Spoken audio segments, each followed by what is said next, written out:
नमो अरिहन्ताणं नमो सिद्धाणं नमो आयर्याणं नमो वज्रायाणं नमो लोये सवसाहूणं मङ्गलं भगवान् वीरो मङ्गलं गौतमो गणी मङ्गलं कुन्द जैन धर्मोस्तु मंगल सर्वमंगल मांगल्यम सर्वकल्याणकारकम प्रधानां सर्वधर्माणां जैनं जयतु शासनम् जैनं जयतु नात्मा बुद्ध्यतात्मैव परत्वेनैव चापरम् अक्षयानंत बोधाय तस्मै सिद्धात्मने नमः। समाधि तंत्र ग्रंथ के 48वें नंबर श्लोक पर चर्चा शुरू करना है। पिछले श्लोक में ज्ञानी और अज्ञानी यानी अंतरात्मा और बहिरात्मा का ग्रहण त्याग किस प्रकार है इसकी चर्चा की थी और बताया था कि अंतरात्मा तो अंदर से ग्रहण त्याग करता है, माने अपने स्वभाव के जोर से अपने आत्मा को ग्रहण करता है और उसी स्वभाव के जोर से पर पदार्थों का त्याग करता है, जबकि बहिरात्मा सब ऊपर ऊपर ही छोड़ने का काम करता है और ऊपर ऊपर से ही ग्रहण करने की कि आत्मा को ग्रहण करने का कार्य करता है। वहीं जो परमात्मा होते हैं यानी जो निष्ठित आत्मा होते हैं वो तो ना ग्रहण करते हैं ना त्याग करते हैं, वे परम समाधि में रहने वाले परमात्म दशा को प्राप्त कर चुके जो आत्मा हैं उन्हें तो ग्रहण त्याग की जरूरत ही नहीं होती। अब यहाँ कह रहे हैं कि वो जो अंतरात्मा है, क्योंकि ये चर्चा जो पूरी ग्रंथ में हमें पढ़ने मिल रही है, भले यहाँ पर बहिरात्मा अंतरात्मा परमात्मा तीनों की बात कही, लेकिन मूल रूप से तो अंतरात्मा की परिणति को दिखाया है, क्योंकि परमात्मा अवस्था तो परम साध्य रूप अवस्था है और बहिरात्मा अवस्था जो है वो छोड़ने वाली अवस्था है, मतलब उसका तो त्याग हो जाता है।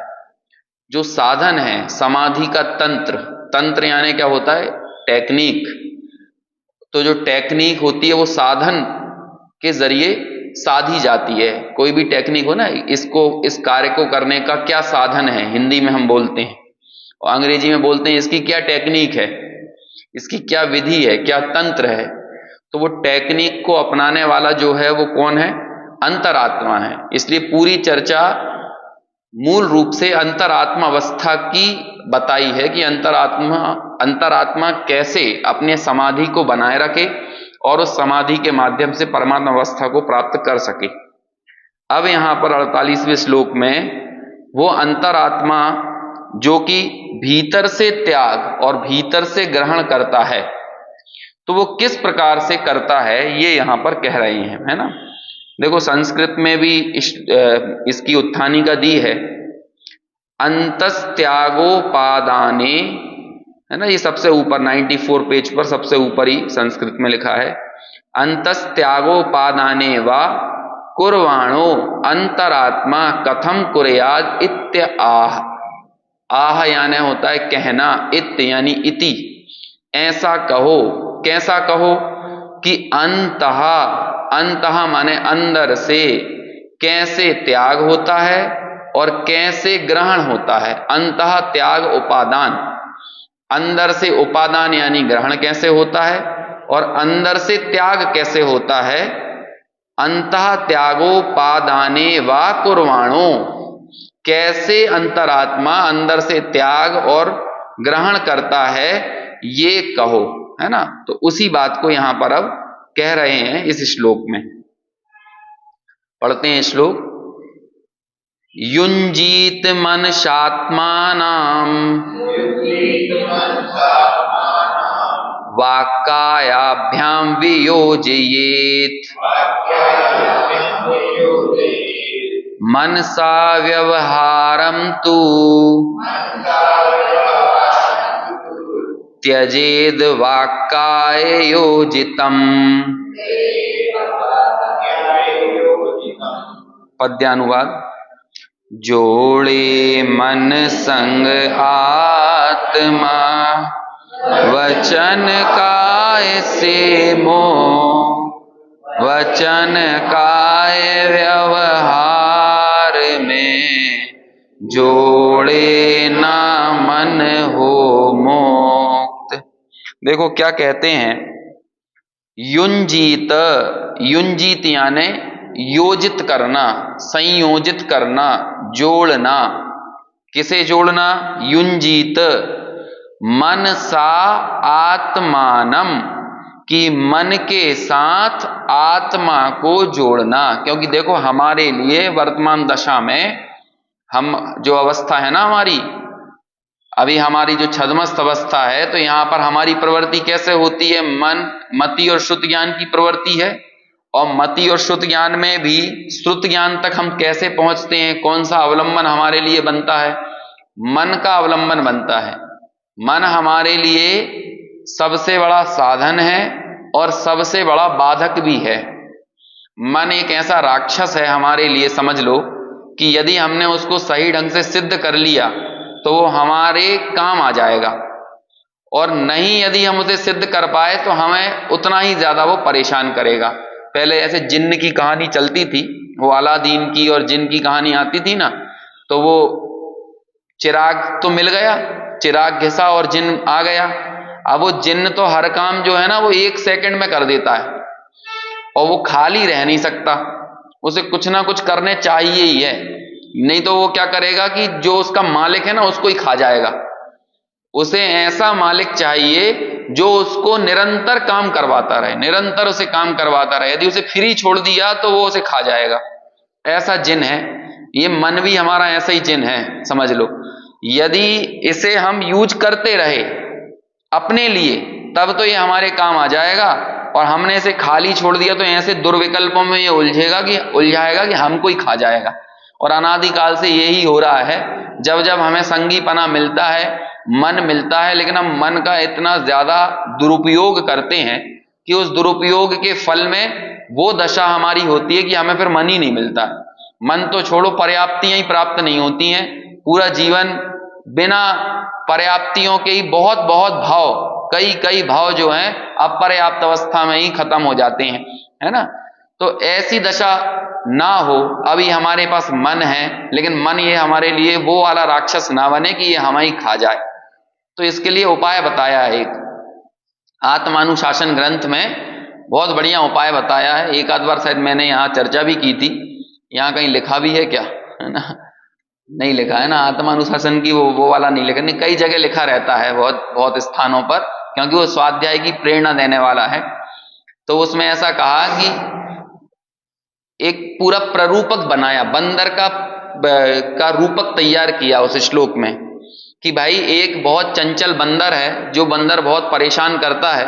तो उस बंदर से बोलते हैं, बंदर के कहेंगे कि ये वृक्ष लगा हुआ है, इस वृक्ष पर या बांस का डंडा गाड़ दो बहुत लंबा, और उससे कहो कि तू ऊपर चढ़ नीचे उतर, ऊपर चढ़ नीचे उतर, ऊपर चढ़ नीचे उतर। जब तक तुझे हम दूसरा कोई काम ना बताएं तब तक तुझे क्या करना है? यही करना है, ऊपर चढ़ नीचे उतर, ऊपर चढ़ नीचे उतर, यही करता रहे, यही करता रहे, यही करता रहे, और कुछ नहीं करना है। ऐसे ही ये मन है। जैसे वो कहो अब क्या करें, अब क्या करें, अब क्या करें, तो कहते हैं जैसे वहां बांस का खूंटा गाड़ा था ना, ऐसे यहां आगम का खूंटा गाड़ो, और उस आगम का खूंटा गाड़ कर क्या करो कि वही पढ़ वही सुन वही विचार, वही पढ़ वही सुन वही विचार, वही पढ़ वही सुन वही विचार। कब तक पढ़ सुन विचार?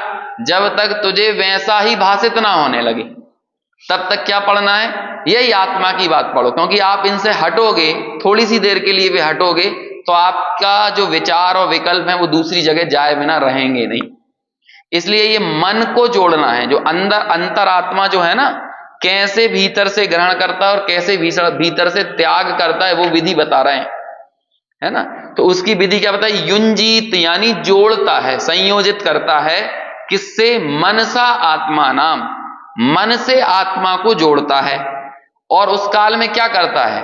जब मन से आत्मा का देखो, एक उपयोग और 3 दरवाजों से बाहर निकलता है। उपयोग तो कितना है? एक है। अब उसके बाहर निकलने के 3 दरवाजे कौन से हो गए? मन, वचन और काया, है ना।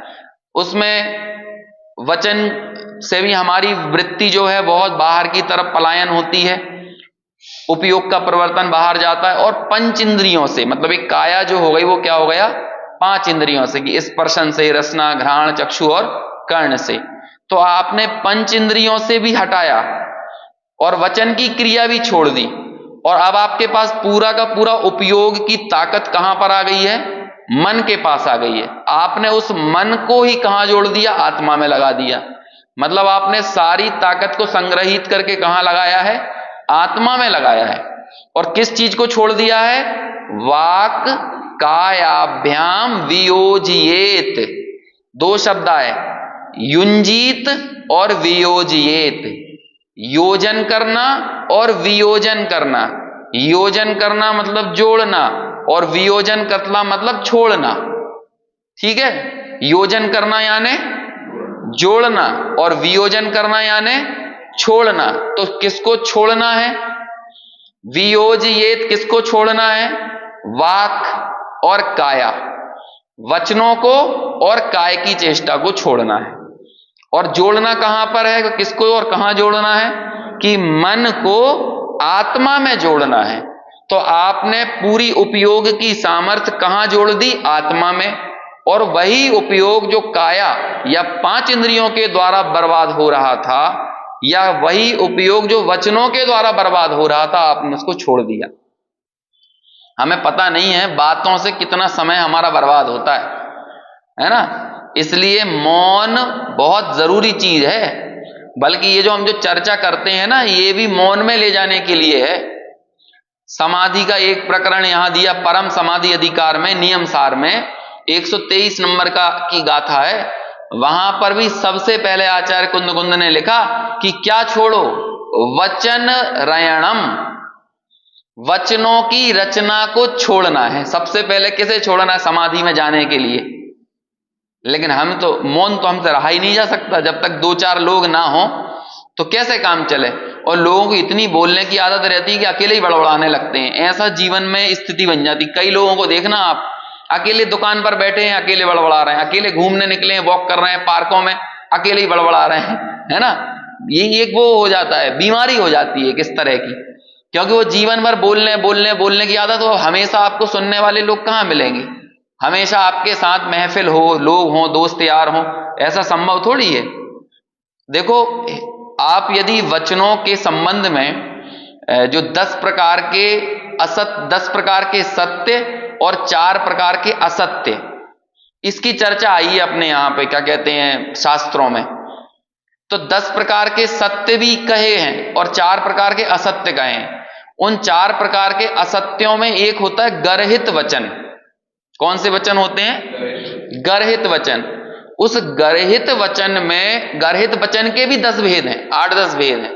आप उन 8-10 भेदों को पढ़ोगे ना, गर्हित वचनों को, तब आपको लगेगा कि हमें कुछ बोलने लायक बचा ही नहीं है। क्योंकि हम बोलते हैं तो गर्हित वचन ही बोलते हैं ज्यादातर। इतने इतने तरह के अलग अलग तरह के वचन हैं, इसमें दिए हैं रत्नकंठ शावकाचार में, गर्हित वचन उत्तम सत्य धर्म के प्रकरण में, है ना। देखो, मैं कुछ सिर्फ आपको नाम पढ़ के बताता हूं। हमें लगता ही नहीं है कि शब्दों से और बातों से कितना उपयोग बर्बाद होता है। आपको लगता है 30 सेकंड आपने फोन पे बात की, लेकिन क्या 30 सेकंड में ही आपका उपयोग बर्बाद होता है? अनावश्यक लोगों को आदत रहती है फोन लगाने की, फोन पे ही बात करने की आदत है। अरे क्यों जबरदस्ती लगाना? अरे बस आज तो हमने बात ही नहीं की। अरे जब काम नहीं है तो बात क्यों कर रहे हो? कई बार एक लोग दूसरी तरह का जुमला फेंकते हैं, कभी कभी बिना काम के ही फोन लगा लिया करो। अरे भाई क्यों लगाए बिना काम के फोन? इतनी फुर्सत थोड़ी है। मतलब सामने वाला भी आपसे ये अपेक्षा करता है और हम भी ताने देते हैं, क्यों लगाओ बिना काम के फोन? अरे काम पे ही फोन लगाओ। जब आपका सामने वाले व्यक्ति के बगैर काम नहीं चल रहा हो तभी फोन लगाओ, नहीं तो ना सामने वाले का समय बर्बाद करो ना अपना समय बर्बाद करो, कोई जरूरत नहीं है। देखो, उत्तम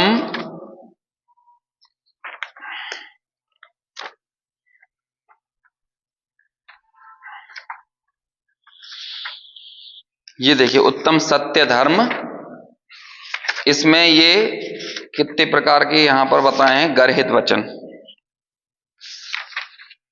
देखो मैं गर्हित वचन के कुछ नाम पढ़ के बताता हूं। जैसे पैशून्य, हास्य, कर्कश, असमंजस, प्रलपित, है ना। और भी बहुत बहुत भाषाएं दी हैं, कर्कशा भाषा, कटुका भाषा, परुषा भाषा, निष्ठुरा भाषा, परकोपनी भाषा, मध्य कृशा भाषा, अभिमाननी भाषा, अनयंकारी भाषा, छेदंकरी भाषा, भूतवदकरी भाषा। अब आप मेरे सामने लोक में जो भी चर्चा करते हो, आप एक भी वाक्य बोलो और मैं उन्हें इन 10 में से आपको निकाल के बताऊंगा कि आपने कैसी बात बोली। जैसे आप ये बोलते हो, मेरा बच्चा जो है ना बहुत होशियार है, उसने इस बार स्कूल में टॉप किया है। अब यही बात तो करेगा ना कोई आदमी, है ना, एकदम इस तरह की बातें करेगा कि नहीं। मेरा बेटा, मेरा पोता, मेरे हस्बैंड, मेरा भाई, कोई भी, है ना, मेरा घर, ऐसा कौन सी भाषा है यहां पे आ रही? अभिमाननी भाषा आ गई, अभिमाननी भाषा। या आप क्या भाषा बातें करोगे? अरे इस बार तो हमारे बहुत काकरोच हो रहे हैं, क्या करेंगे? तो आप क्या करोगे उपाय?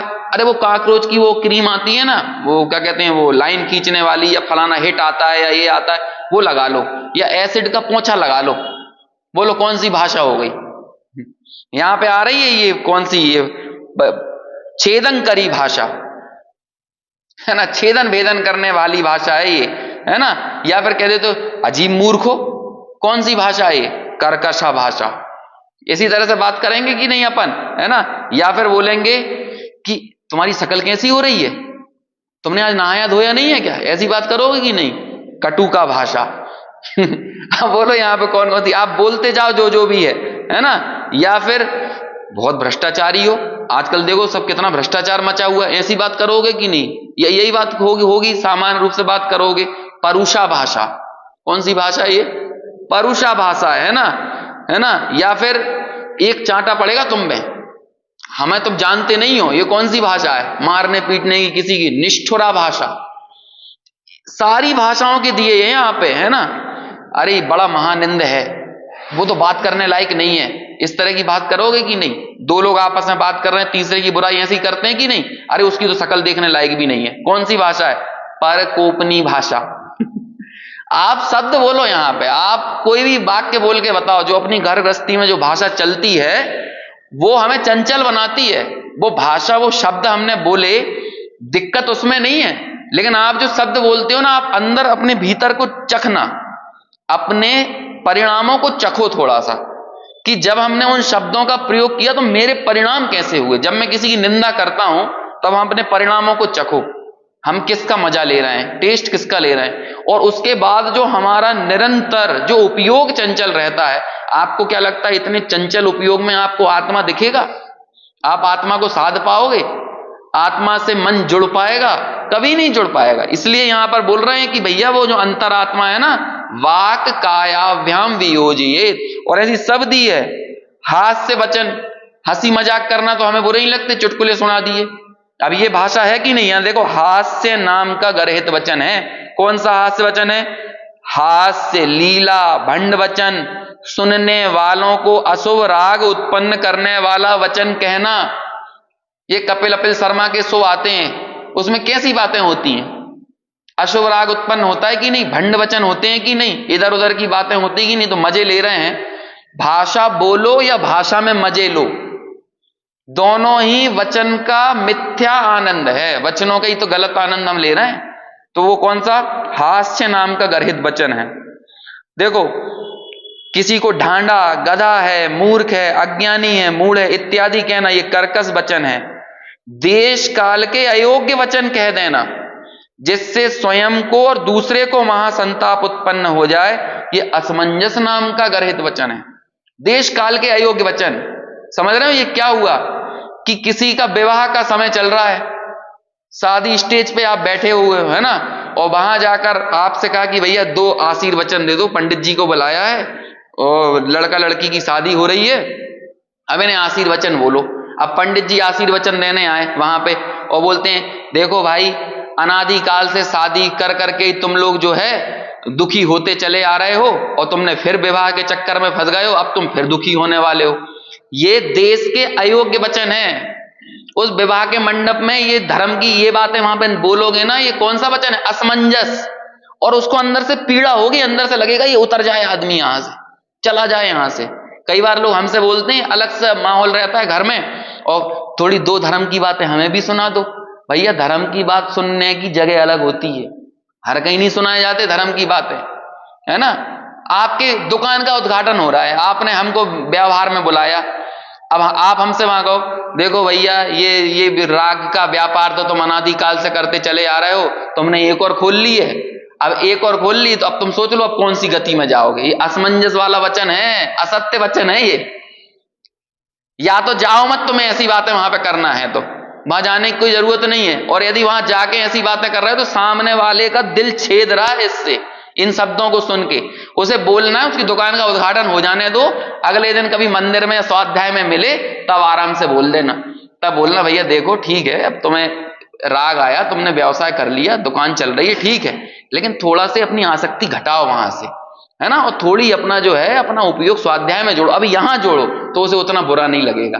अभी गलत क्षेत्र में आपने वो बात बोल दी तो पीड़ा देगा अंदर से, उसे ऐसा लगेगा ये व्यक्ति कहां मिल गया, इसे हमने बुला काहे को लिया, ऐसा लगेगा कि नहीं। ये देखो, ये हमारे आचार्यों ने कितना विवेक रखा है इन सब चीजों का भी। इसे बोलते हैं असमंजस वचन, असमंजस में डाल दे। ये बताइए, ये बात यहां कहने की है क्या? किसी का बाल बच्चा पैदा हुआ और आपने जाके बोल दिया, भैया राग के संसार को ऐसे ही बढ़ाते जा रहे हो, एक और तुम्हारा राग का संसार खड़ा हो गया है यहाँ पे, एक और बाल बच्चे आए। अब ये वचन बोलोगे तुम ऐसे समय में जाके उसको, ये कौन सा वचन है? अब मतलब ये अकेले इन पर चर्चा करूं ना मैं 20 दिन तक चर्चा कर सकता हूं एक एक वचनों के ऊपर, कि ये वचन कितने पीड़नकारी होते हैं। हर चीज को कहने का एक वक्त होता है और सब सत्य है। 10 प्रकार के सत्य का जब आप वर्णन पढ़ोगे ना तब आपको पता चलेगा व्यवहार सत्य क्या होता है, जनपद सत्य क्या होता है ना। ऐसे 10 तरह के सत्य हैं। धवला में आए 10 तरह के सत्यों की चर्चा, अपने गोमट सार में आई है 10 तरह के सत्य की चर्चा, मूलाचार में आई है। वही की वही गाथाएं आपको पूरी परंपरा से मिलेंगी 10 तरह के सत्यों को बताने वाली। अब समझ लीजिए ये सब बातें आती हैं। लेकिन खैर कुल मिलाकर कि जब हम, अब जैसे आप किसी के घर के उद्घाटन में पहुंचे और उसे धर्म की बातें बता रहे हो, लेकिन तुम मजा काय का ले रहे हो? मजा उसको पीड़ा पहुंचाने का ले रहे हो। भले बोल रहे हो धर्म की बात, तुम्हें मजा तो यही आ रहा है। अभी किसी की बहुत समृद्धि बढ़ रही है, अभी वो समृद्धि बढ़ने के बाद तुम या तो जाओ मत उसमें, तुम्हें जाने की जरूरत नहीं है, लेकिन तुम जा भी रहे हो उद्घाटन में, शादी में, जो भी जन्म वनम के और खुशी के जो लोक में प्रसंग माने जाते हैं उनमें जा भी रहे हो और जाके ज्ञान भी दे रहे हो। तो वहां मत दो ज्ञान देने के लिए दूसरी जगह है, वहां जाकर ज्ञान देके तुम मजा कसाय का ले रहे हो, वहां पर तत्व का आनंद नहीं ले रहे हो कोई, क्योंकि उसकी जगह अलग होती है। तो ये सारे वचन जब आप देखोगे ना तो अब आपको लगेगा कि ये बोलने के लिए बचा क्या, बोलें तो क्या बोलें, आप पाओगे कि कुछ बोलने जैसा बचा ही नहीं है ना। इसलिए सबसे अच्छा तरीका है मौन रहो, ज्यादा से ज्यादा या फिर कम बोलने की कोशिश करो। इसलिए मुनिराज के जो वचन होते हैं हित, मित और प्रिय, पहले तो गुप्ती, वचन गुप्ती, बोलो ही मत। यदि बोल भी रहे हो तो भाषा समिति पूर्वक बोलो, है ना। और समिति पूर्वक भी बोल रहे हो तो कैसे बोलो? हितकारी बोलो, मीठा बोलो और प्रिय बोलो। ये उनके लिए एक निर्देश दिए गए, ठीक है ना। देखो ये तो इसके वचन बताए मैंने, अब मैं आपको नियम सार की गाथा और बताऊं। 123 नंबर की गाथा, परम समाधि अधिकार शुरू होता है यहां से 123 नंबर से। देखो पहले ही नंबर पे वही गाथा खुल गई। हाँ ये देखो 122 है, वो बिल्कुल पहली गाथा है, परम समाधि अधिकार की सबसे पहली गाथा। यहां से समाधि शुरू हो रही है और हमारे इस ग्रंथ का नाम भी क्या है? समाधि तंत्र। अब समाधि तंत्र की पहली गाथा और उसका पहला शब्द, वो समाधि तंत्र बोल रहा हूं, परम समाधि अधिकार की पहली गाथा और उसका पहला शब्द क्या है? वैणोच्चारण क्रियम परिचत्ता। वैणोच्चारण, वचनों के उच्चारण की क्रिया, परिचत्ता यानी परित्याग कर। पहला शब्द है, समाधि में कहां से जाओगे, है ना। देखो ये नियम सार के परम समाधि अधिकार की पहली गाथा के पहले शब्द, समझ रहे हो। लोगों को ज्यादा बोलना गुण लगता है, अरे इनके साथ बैठो तो टाइम का पता ही नहीं चलता, इधर उधर की बातें दिए जा रहे हैं, कोई मतलब नहीं है, कोई औचित्य नहीं है, बोले जा रहा है बोले जा रहा है। ये प्रलाप, एक प्रलपन, प्रलापित नाम के भी कर्कश वचन होते हैं, इसमें आए हैं वो वचन, मैंने शायद नाम बोला भी था अभी। ये जबरदस्ती प्रलाप करना, ऐसे ही बैठे इधर उधर की बातें करना। आज कई लोगों को तो समझ में नहीं आता, मतलब दो लोग आपस में बात कर रहे हों तो आप देखना कि एक व्यक्ति तो दोनों की वार्तालाप में 95-98% बोलेगा और दूसरा व्यक्ति 2% ही बोलेगा, हाँ हूं अच्छा ठीक है, इतना ही बोल पाएगा, इससे ज्यादा बोलते नहीं बनेगा। और कई लोग 2 घंटा यदि बात कर लिए तो 98% बोल जाएगा वो 2 घंटे में, इतना बोलने की आदत रहेगी, इतना बोलते चले जाएंगे। ये प्रलापित नाम के वचन है, और ज्यादा बोलने से आपका उपयोग कितना चंचल हो रहा है आपको पता नहीं चलता। इसलिए बस ठीक है, जितनी जरूरत है उतना बोलो, बाकी निकलो वहां से। और कोशिश करो कि अकेले रहने की आदत डालो, घर में भी अकेले रहने की आदत डालो। घबराने की जरूरत नहीं है भाई, हमको बनखंड आदि में जाना है कि नहीं, अकेले साधना करना है कि नहीं, अब उसके लिए तैयारी तो करना पड़ेगा ना। कभी जाओ अकेले, ठीक है, अकेले विचार करो, अकेले सोचो, क्योंकि अकेले रहने पर हम स्वयं के सबसे नजदीक होते हैं। जब हम 4 लोगों के साथ बैठ गए तो हमारी सबसे पहली दूरी किससे होगी? लोग बढ़ते हैं, हम अपने से दूर होते चले जाते हैं। ज्यादा भीड़ बढ़ा दो स्वाध्याय में भी, आप देखना स्वाध्याय की गुणवत्ता घट जाएगी। ये बात फैक्ट बता रहा हूं मैं। लोग बात कहते हैं कि थोड़ी भीड़ बढ़े भीड़ बढ़े भीड़ बढ़े, भैया बिल्कुल गलत फहमी मत रहना अभी। और ये बात मैं पहले सोचता था, लेकिन अभी मैं देवलाली गया तो वहां पे अभय जी भाई साहब ने एक दिन बोल ही दिया प्रवचन में, है ना, कम श्रोता सुखी वक्ता है ना, ऐसा उन्होंने एक सूत्र दिया है ना, कम श्रोता और सुखी वक्ता, ज्यादा श्रोता और विकल्पों में वक्ता, है ना। क्योंकि फिर उसे लगेगा सबको साधु है, पीछे वाले तक बात पहुंचे, सबको बात समझ में आए, तो बड़ी चंचलता हो जाती है, विकल्प तरंगें बहुत खड़ी हो जाती हैं। और बस 7, 8, 10 लोग हैं तो उतने ही लोगों के चेहरे, 10, 20 लोगों के चेहरे देखते रहो और हाँ सबको समझ में आ रहा है, सबकी बात चल रही है। अपन इतनी गहराई में बात कर सकते हैं, कायदे की बात कर सकते हैं, कम उदाहरण दे सकते हो। उदाहरण देना कोई अच्छी बात नहीं होती, ज्यादा उदाहरण दे के प्रवचन करना, ज्यादा दृष्टांत देना, ज्यादा उदाहरण देना, उसमें क्या होता है कई बार मूल तत्व की बात का लोप हो जाता है, और जो सुनने वाले होते हैं उनको भी उदाहरण याद रह जाते हैं, उन्हें भी दृष्टांत याद रह जाते हैं, मूल बात चली जाती है।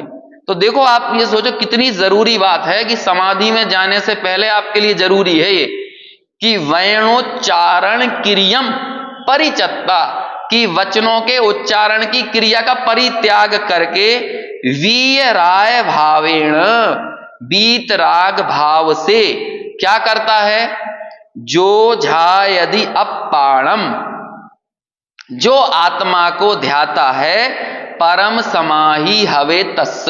इस पूरे श्लोक में एक ही चीज का त्याग करने को बोला है, वचनों की क्रिया का परित्याग, वचनों को छोड़ने का त्याग। क्योंकि वचनों से हमारा उपयोग कितना बर्बाद होता है हमें पता ही नहीं है। और आपको यकीन नहीं आए तो इसे पढ़ना, आप ये उत्तम सत्य धर्म का प्रकरण पढ़ लेना, इसमें क्या नाम है, रत्नकंठ शावकाचार में सदासुखदास जी ने उत्तम सत्य, और ये सदासुखदास जी की बात नहीं है, सदासुखदास जी ने बहुत प्राचीन ग्रंथों का उल्लेख करके ये बात लिखी है। ये रत्नकंठ शावकाचार समझ लो कि 1000 ग्रंथों का सार है। मैं 1000 ग्रंथ तो कम बोल रहा हूं, ज्यादा ही का होगा। कई ग्रंथों का निश्चय, व्यवहार परक, इतना समग्र विवेचन पूरा इसमें है। इस रत्न को तो समझ लो कि उनकी उम्र हो गई, मतलब आयु का काल उन्हें समझ, बीमारी वगैरह जो भी घेर लिया होगा पंडित सदासुखदास जी को, उन्हें पता चल गया समय नहीं है। तो जब वो भावना अधिकार या पूरा कर रहे थे ना, और समाधि संलेखनाधिकार पर आ रहे थे, तब उनने ये बात कह दी कि अब मुझे अपने शरीर की स्थिति ज्यादा नहीं लगती है और इस ग्रंथ को पूरा करने का राग है, इसलिए अब ज्यादा विस्तार के भय से और ज्यादा विवेचन नहीं करता हूं। लेकिन कुछ उन्होंने ऐसे इशारे दिए कई जगहों पे उन्होंने भावना अधिकार को यदि एक स्वतंत्र ग्रंथ बना दिया जाए ना तो 250 पेज का ग्रंथ बनेगा एक अलग से, इसका अकेला भावना अधिकार निकाल दो। और भावना अधिकार मतलब सदाशिवदास जी के जीवन की पूरी आगम साधना को दर्शाता है, इतना महत्वपूर्ण अधिकार है वो। उन्होंने बहुत सारी भावनाओं का विवेचन किया, लेकिन फिर भी कुछ भावनाएं छोड़ दी। जैसे एक भावना का नाम लिया उन्होंने, समय सार भावना के बारे में भी कहने का भाव है, लेकिन अभी ज्यादा विस्तार भय से नहीं कहते। अब कमाल की बात यह है सदाशिवदास जी ने नहीं कही तो हमें आज तक वो मिली नहीं है कि कौन सी भावना होती है। वो तो कह देते तो पता चल जाता कि समय सार भावना क्या होती है। और भी ऐसी लिखी हैं, 2-4 भावनाओं के बस नाम लिख दिए उन्होंने, लेकिन वो उसके बारे में वो सदाशिवदास जी किस आधार से कह रहे थे या कहने जा रहे थे वो हमें आज तक पता नहीं चल पाया, अभी भी पता नहीं चला कि आखिर वो कहां से कह रहे थे। तो ये सब चीजें हैं, आप इसमें से देखना कि कितने तरह के वचन, और उन वचनों से बचने का आपके पास एक ही उपाय है, क्योंकि अब सोच सोच के कि मुझे ऐसी भाषा नहीं बोलना है, ऐसी भाषा नहीं बोलना है, ऐसी भाषा नहीं बोलना है, ऐसे सोच सोच के आप कैसे बचोगे, कितना याद रखना पड़ेगा। तो सबसे ज्यादा आपके लिए तरीका क्या है, मौन रहो, या फिर वो बोलो कि जिसके बिना काम हो ही ना, काम चले ही ना। अब भाई बोलना ही है, बात करना ही है ना, तब लिमिट में बोलो कि भोजन के समय भोजन की बात थोड़ी कर ली जितनी जरूरी है, व्यवसाय के समय उतनी बात कर ली जितनी व्यवसाय में जरूरी है। अब हम गृहस्थी में हैं तो हमें अपने गृहस्थी के योग्य जितनी जरूरत पड़ती है बोलने चालने की, लेकिन आप परिसीमित कर रहे हो अपने आप को। तो यहां से अपने आप को सीमांकन करते चले जाओ, और बड़े होने का ये सबूत भी है। नहीं तो बच्चे भी बड़बड़ करते हैं, तो बच्चों की एक नेचुरल वृत्ति होती है, क्योंकि अभी वो सीख रहे हैं, सब चीजें उन्हें दुनिया में नई नई दिख रही है। लेकिन जब हम चीजों को समझ गए हैं, अब हमें क्या बड़बड़ाने लायक लग रहा है, क्यों इतना ज्यादा बड़बड़ाएं। तो इसलिए आचार्य देव इस चीज से उपयोग की बहुत बर्बादी जानते हैं, और इसलिए उस बर्बादी को रोकने के लिए कहते हैं कि भैया वचनों की रचना का, वचनोच्चार की क्रिया का परित्याग करो। और एक बार नहीं लिखा, ये मोतूर्ण वयण रयणम 82 नंबर की गाथा भी है, शायद 82 या 83वें नंबर की गाथा भी है प्रतिक्रमण अधिकार में। अब बोलो प्रतिक्रमण तो बिना बोले कैसे हो सकता है, परमार्थ प्रतिक्रमण में उसमें भी लिखा है ये, या तो 82 से 85 के आसपास की कोई गाथा है, वहां पर भी लिखा मोतूर्ण वयण रयणम कि सर्व प्रकार की वचन रचना को छोड़ दो, उससे उसके बाद तुमको प्रतिक्रमण होगा। और वही बात समाधि में आके बोलते हैं, समझ रहे हैं ना, ये देखो खुद लिख रहे हैं, लिखना भी वचन की रचना ही हुई, लेकिन इस बात को समझ रहे हैं कि आत्मा को ध्याने के लिए वचनों की रचना को छोड़ना पड़ेगा। वही बात यहां पे कह रहा है कि वाक कायाभ्याम वियोजयेत, वचनों की वृत्ति भी छोड़ो और काया की वृत्ति भी छोड़ो, मतलब पांचों इंद्रियों के विषयों में प्रवृत्ति का परित्याग करो। अब आपके पास पूरे उपयोग की ताकत, पूरा सामर्थ्य कहां पर आ गया है, मन के पास है। अब मन में इतना पावर आ गया, अब मन में जब पावर आई तो उसको कहां जोड़ना है, आत्मा में जोड़ना है। युंजीत, योजित करो, संयोजित करो। और फिर क्या करना, मनसा व्यवहारम तू त्यजेत। और फिर क्या करना है उसके बाद भी, मन से भी क्या करना है कि मनसा व्यवहारम, कि मन के भी व्यवहार को छोड़ दो।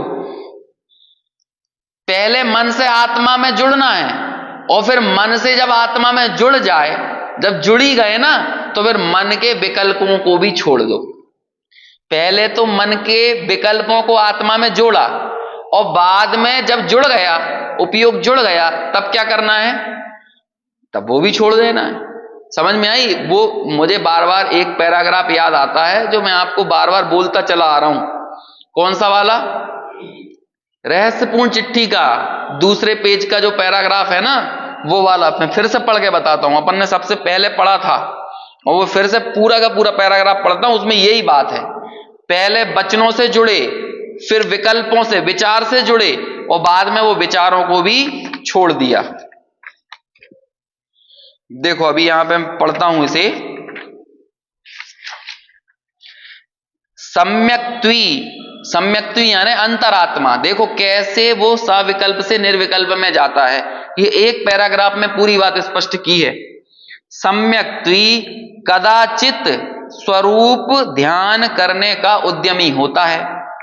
ये सम्यक्त्वी के लिए भी है और सम्यक्त सन्मुख के लिए भी है। सम्यक्त सन्मुख भी स्वरूप के ध्यान में बढ़ेगा तो उसे भी कुछ इस विधि से ही आगे बढ़ना पड़ेगा। वहां पहला प्रथम भेद विज्ञान स्व पर का करे कि स्व क्या है पर क्या है, जाने, विकल्पों से जाने, चिंतन से जाने, विचारों से जाने।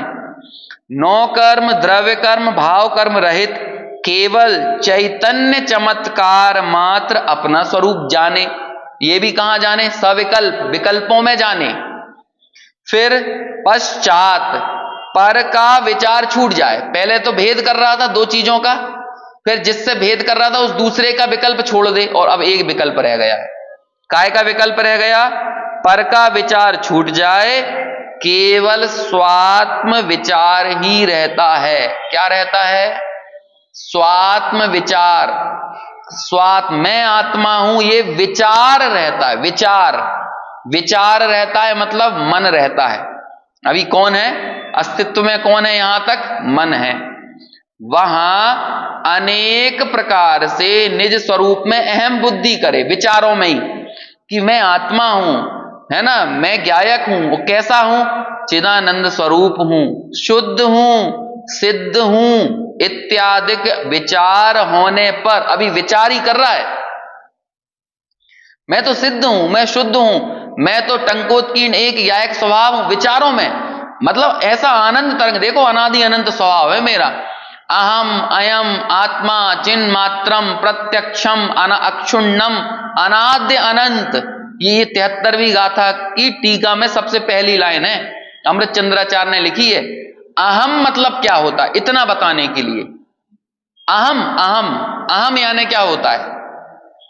तो अर्थ क्या कर दोगे? अहम यानी मैं होता है, संस्कृत में अहम और हिंदी में मैं। अरे मैं कौन? अभी तो हमारा मैं क्या है?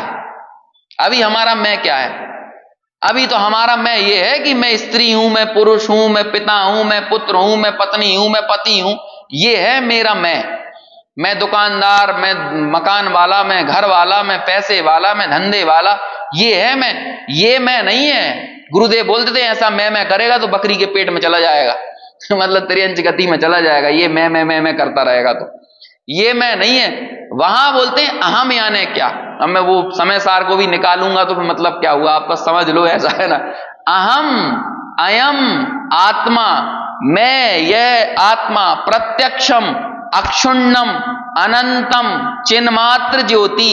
ये जो चैतन्य चमत्कार मात्र ज्योति है ना, अनंत है, अनाद्य अनंत, अनादि अनंत। ऐसा अपना विचार कर रहा है कि मैं आखिर चीज क्या हूं। अभी अनादि अनंत का यदि आपको विचार आ जाए तो बोलो कौन सी क्षणिक पर्यायों में हम डोलेंगे? बताओ कौन सी चीज में डोलेंगे? जो कि हम प्रायः डोलते हैं, क्षणिक चीजों में इतने मस्त हो जाते हैं कि हमें अनादि अनंत स्वरूप का ख्याल नहीं आता है, नहीं आता है। हमें लग रहा है कि हम इस पर्याय के लिए चीजों को जोड़ रहे हैं, जबकि ये पर्याय अनादि अनंत है नहीं, ये तो क्षणिक है। वास्तव में अनादि अनंत स्वरूप वाला तो मैं हूं, उसका विचार नहीं है। ऐसे उसका विचार नहीं होगा तो आपने अनादि अनंत की वास्तव में जो परिकल्पना है उसको आपने समझा ही नहीं है। वो मैं हूं। तो ऐसा बार बार विचार करने पर सहज ही आनंद की तरंगें उठती हैं और क्या होता है? रोमांच हो जाता है। इतना रोमांच होता है कि अब रोमांच विकल्पों में विचारने पर ही रोमांच हो रहा है, उस रोमांच की अद्भुत महिमा।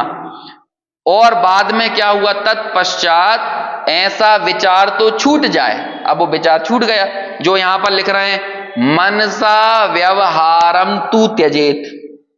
बाद में क्या कर देना है? मन के व्यवहार को यानी विचारों को भी छोड़ देना है। मनसा व्यवहारम तू त्यजेत। और क्या करना है? केवल चिन्ह मात्र स्वरूप भासने लगे। अभी विचार कर रहा था मैं चैतन्य हूं, बाद में चिन्ह मात्र स्वरूप भासने लगा। और फिर क्या होता है? वहां सर्व परिणाम उस रूप में एकाग्र होकर प्रवर्तते हैं। दर्शन ज्ञानादिक का और नए प्रमाणादिक का भी विचार विलय को प्राप्त हो जाता है। अब ना वहां पर नए रहा, ना कोई प्रमाण रहा। नए प्रमाण कब नहीं रहेंगे? जब मन के विचार भी छूट जाएंगे। क्योंकि मन से विचार करने के लिए ही हमें प्रमाण और न्याय की जरूरत पड़ती है।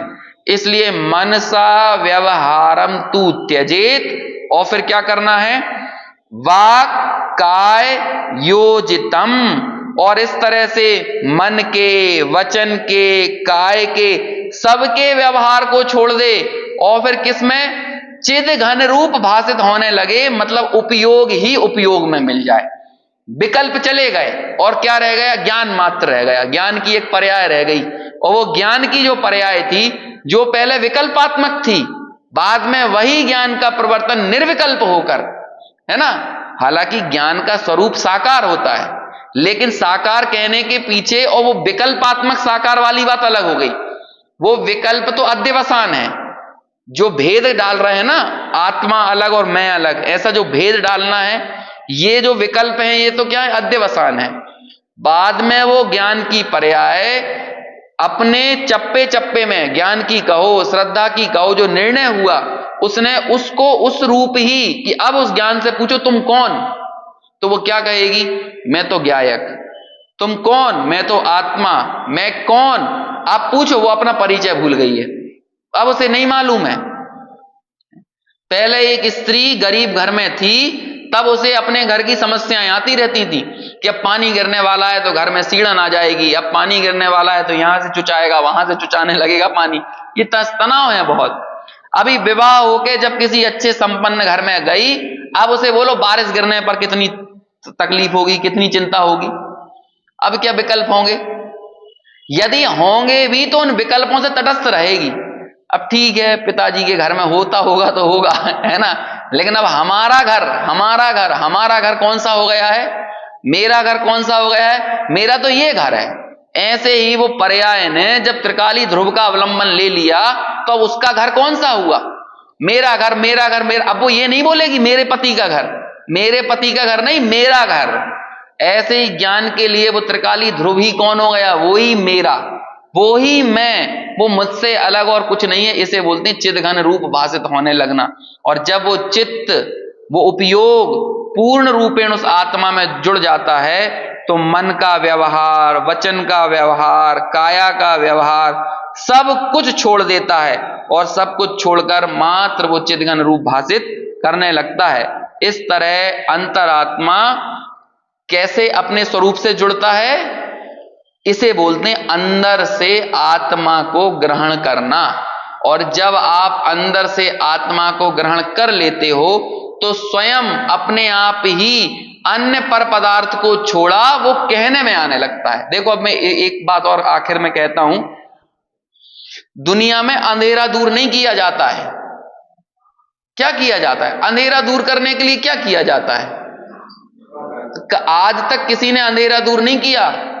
दुनिया में दरिद्रता दूर नहीं की जाती है, पैसा कमाया जाता है तो दरिद्रता अपने आप दूर हो जाए। दरिद्रता दूर करने के लिए दरिद्रता में क्या करना है बताओ, अंधेरा दूर करने के लिए अंधेरे में क्या करना है। ऐसे ही ये पर वस्तुओं को छोड़ने के लिए पर वस्तु में क्या करना है, क्या करना है पर वस्तु में। और हम सारा का सारा जोर पर वस्तु पे लगाते रहते हैं और सोचते हैं कि इससे मोक्ष मार्ग खड़ा हो जाएगा। भैया नहीं होगा, ये बात यहां पर समझा रहे हैं। पर वस्तु के त्याग के लिए पर वस्तु में कुछ नहीं करना। जब आप अंदर से आत्मा को ग्रहण कर लेते हो, तो उस भीतर के प्रकाश से आप स्वयमेव उन पर वस्तुओं के कारण जो मूर्छा हो रही थी, उनमें जो आसक्ति थी, जो एकत्व था, वो अपने आप खत्म हो जाता है, और उनकी एकत्व और आसक्ति चली गई तो पर वस्तु का त्याग हो गया। इसे बोलते हैं अंदर से त्याग और अंदर से ग्रहण।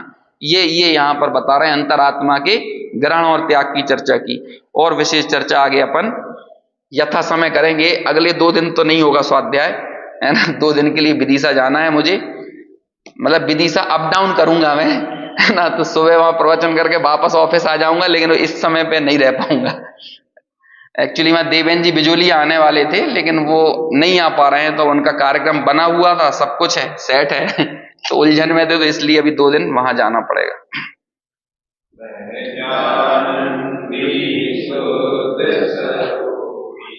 अविनाशी